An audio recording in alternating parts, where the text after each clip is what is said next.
ఆంధ్రప్రదేశ్, భారతదేశ, ప్రపంచ దేశాల్లోనే క్రీస్తు పట్ల విశ్వసనీయతను, క్రీస్తు భావజాలాలతో ప్రపంచ దేశాలు జీవించాలి అన్నటువంటి ఒక గొప్ప ఆలోచనని మనందరిలో రేకెత్తించి ఒక చైతన్యాన్ని తీసుకొచ్చారు ప్రవీణ్ గారు. అలాంటి గొప్ప దైవజనుడిని ఎప్పటికీ కూడా ఈ రోజు వరకు కూడా వాస్తవాలు ఏంటో అటు కేంద్ర ప్రభుత్వాలు కానీ ఇటు రాష్ట్ర ప్రభుత్వాలు కానీ ఇప్పటికీ కూడా సాహసించడం లేదు తెలియజేయడానికి. అంటే దీని వెనక ఒక బలీయమైనటువంటి ఒక కుట్ర ఉంది. చాలా దినాల నుంచి ప్రవీణ్ గారిని ఎక్కడో చోట ప్రవీణ్ గారిని ఆయన హతమార్చాలన్నటువంటి ఆలోచనలో మనువాద భావజాలాలు కలిగినటువంటి వాళ్ళందరిలోనూ ఉన్నాయి. చాలా మంది గమనిస్తున్నాం. కానీ ఒక సాహసోపేతుడిగా, సాహస వీరుడిగా క్రీస్తుని ధరించుకుని చాలా ధైర్యంగా క్రీస్తుకి సాక్ష్యము చెప్తూ ఈ లోకాల్లో క్రీస్తు రాజ్యం రావాలంటే ఆ రాజ్యం యొక్క నమూనాలను చెప్పారు. మీరేమైనా మీకున్నటువంటి ఇతర గ్రంథాలను చదివి ఆ గ్రంథాలు ఉన్నటువంటి ఆ మతాచారంగా కూడా రాజ్యాలు రావాలి, రాజ్యాలను ఏర్పాటు చేసుకోవాలనుకుంటే ఆ రాజ్యాలు ఎలాగుంటాయో కూడా చెప్పాడు. ఇంత బాహటంగా, ధైర్యంగా బైబిల్లో ఉన్నటువంటి ఆంతర్యాల్ని, స్పష్టతను మన హృదయాల్లో నింపేశారు ప్రవీణ్ గారు. అలాంటి గొప్ప నాయకుడు మరణం మనం విన్నాం, చూడలేదు. కానీ క్రీస్తు మరణం గురించి మనకి సమయం వచ్చినప్పుడల్లా, ఆయన్ని ఆరాధించినప్పుడల్లా చాలా దుఃఖిస్తాం. క్రీస్తు వారి యొక్క మరణం బహుశా ఈ శ్రమ దినాల్లో ప్రతిరోజు ఆయన్ని, యేసు ప్రభువుని ధ్యానం చేసుకుంటున్నాం మనం. ఇలాంటి శ్రమ దినాల్లోనే మనందరి ప్రియులు, ప్రపంచ దేశాలే క్రైస్తవీయులు అనుకున్నట్టు ప్రతి ఒక్కరూ గర్వంగా ఇదా క్రైస్తవీయం అంటే, క్రైస్తవీయంలో ఇంత లోతైనటువంటి అర్థాలు, మర్మాలు ఉన్నాయా అని ఆలోచిస్తున్నటువంటి క్షణాన్ని, ఈ సమయంలో ఒక పథకం ప్రకారంగా వారిని హతమార్చడం అనేది ఎవరూ జీర్ణించుకోలేకపోతున్నాం. మానవ విలువలు కలిగినటువంటి, మానవత్వ లక్షణాలు కలిగినటువంటి మనుషుడైనా ఇలాంటి దారుణాన్ని ఖండించాలి. కానీ ఏదో కొద్ది మంది సంతోషపడొచ్చేమో, కానీ లక్షలాది మంది ప్రపంచ దేశాల్లోని వేళ వారికి ఉన్నటువంటి యొక్క విచారాన్ని వ్యక్తం చేస్తున్నటువంటి విషయాన్ని ఈ సందర్భంగా నేను మీ గుర్తుకు తీసుకొస్తా ఉన్నాను. ఏదేమైనా మన అందరం ప్రార్థనలు చేసుకోవాలి.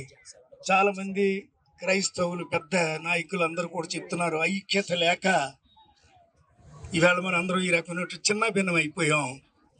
ఒక బలమైనటువంటి క్రీస్తు మాదిరిగా భూలోకంలో జీవిస్తున్నటువంటి మన ప్రియులు, అదేవిధంగా క్రీస్తు రాజ్యం ఏ విధంగా ఉంటుందన్నటువంటి ఒక నమూనా మనందరం ఇల్లు కట్టుకుంటాం. ఇల్లు కట్టుకున్న వెంటనే, కట్టుకునే ముందు మనందరం ప్లాన్ తీసుకుంటాం. ఎక్కడ బాత్రూమ్ ఉండాలి, ఎక్కడ బెడ్రూమ్ ఉండాలి, ఎక్కడ కిచెన్ రూమ్ ఉండాలి, ఇలాంటివన్నీ మనం ప్లాన్ చేసుకుంటూ ఉంటాం. అలాగే ప్రభువైన యేసుక్రీస్తు వారు స్థాపిస్తున్నటువంటి ఆ క్రీస్తు రాజ్యం ఏ మాదిరిగా ఉంటుందో వారు చెప్తున్నప్పుడు, మనం టీవీలు చూస్తున్నప్పుడు ఒళ్ళు గొగ్గురు పొడుస్తూ ఉంటుంది. జీవిస్తే క్రైస్తవుడిగా జీవించాలి, బ్రతికితే క్రైస్తవుడిగా బ్రతకాలి, మరణిస్తే యేసులో మరణించాలి అన్నటువంటి ఒక త్యాగబద్ధమైనటువంటి ఆలోచన ఈనాడు క్రైస్తవులమైనటువంటి మనందరిలోనే వస్తూ ఉంది. ఇలాంటి సమయంలో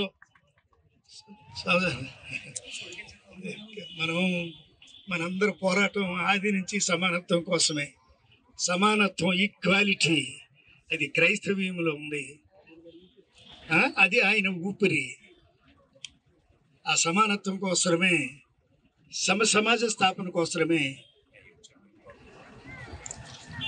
క్రీస్తు రాజ్య స్థాపన కోసం అహర్నిశలు శ్రమిస్తూ ఆయన క్రీస్తులో లీనమైనటువంటి సన్నివేశాన్ని మనం జ్ఞాపకం చేసుకుంటుంటే ప్రతి మనిషి హృదయం ఉన్నటువంటి ప్రతి మనిషి బాధపడతాడు. ఆ హత్యను ప్రేరేపించినటువంటి వాళ్ళు కానీ హత్య చేసినటువంటి వాళ్ళు కానీ వాళ్ళు కూడా క్షోభించి ఏడుస్తూ ఉంటారు అన్నటువంటి మాట ఈ సందర్భంగా మనం చేస్తా ఉన్నాం. ఏదేమైనా సకినేటిపల్లి ముఖ్యంగా రాజోలు నియోజకవర్గంలో ఉన్నటువంటి క్రైస్తవ సోదరులు ఇప్పుడే కాదు అనేక సందర్భాల్లో మనందరి యొక్క సమానత్వం లేకపోతే మనలో దాగి ఉన్నటువంటి ఆ ప్రేమ ఆ వాత్సల్యాన్ని ఎదుటి వాళ్ళకి చూపించే మనస్తత్వం కలిగినటువంటి మనం కేవలం ప్రార్థన పూర్వకంగానే ఆయన ఆత్మ శాంతించాలని ఆయన పరలోకంలో దేవుని పట్ల ఉండి మన కోసం ఈ దేశం కోసం ఈ దేశంలో ఉన్న క్రైస్తవుల కోసం ఆయన దేవునితో వాద్యం చేస్తూ ఉంటారు అన్నటువంటి మాట ఈ సందర్భంగా మనం చేస్తూ ఈ యాత్రలో నేను కూడా ఇప్పుడే ఒక గంట క్రితమే నాకు తెలిసింది. మనసు కంట్రోల్ చేసుకోలేకపోయినా ఎన్నో సందర్భాల్లో దుఃఖం పడి ఇప్పుడు కూడా రావులపాలెంలో కూడా ఉంది ఒక యాత్ర.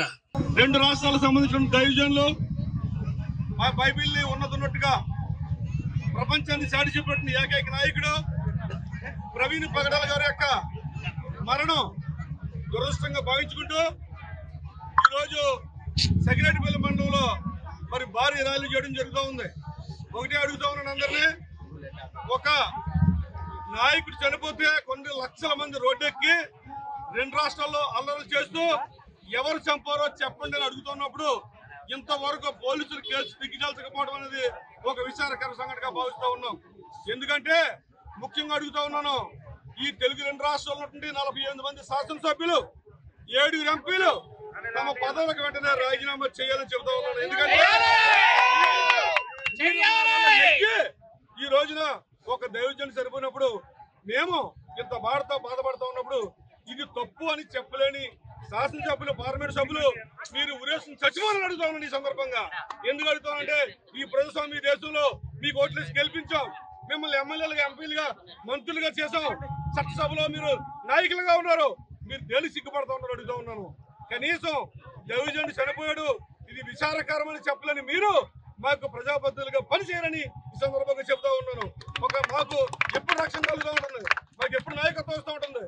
57 మంది ప్రజాప్రతినిధులు అంటే ఓడిపోయిన ఇన్ఛార్జీలు 60 మంది ఉన్నారు.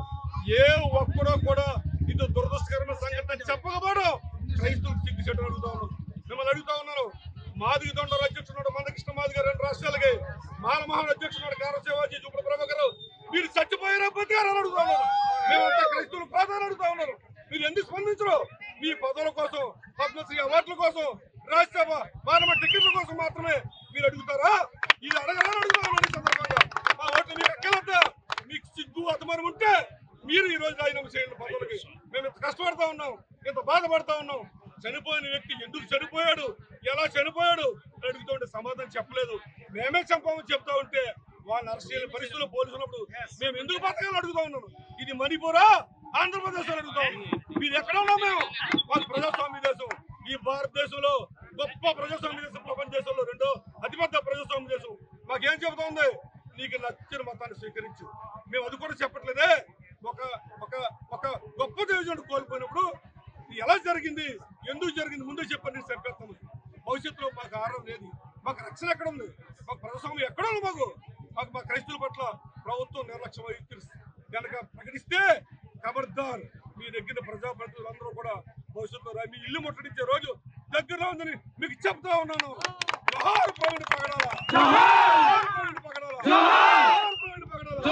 మరిన్ని వీడియోస్ కోసం ఛానల్ ని సబ్స్క్రైబ్ చేయండి. లేటెస్ట్ అప్డేట్స్ కోసం వాట్సాప్ ఛానల్ ని ఫాలో అవ్వండి. ఆ లింక్ డిస్క్రిప్షన్ లో ఉంది.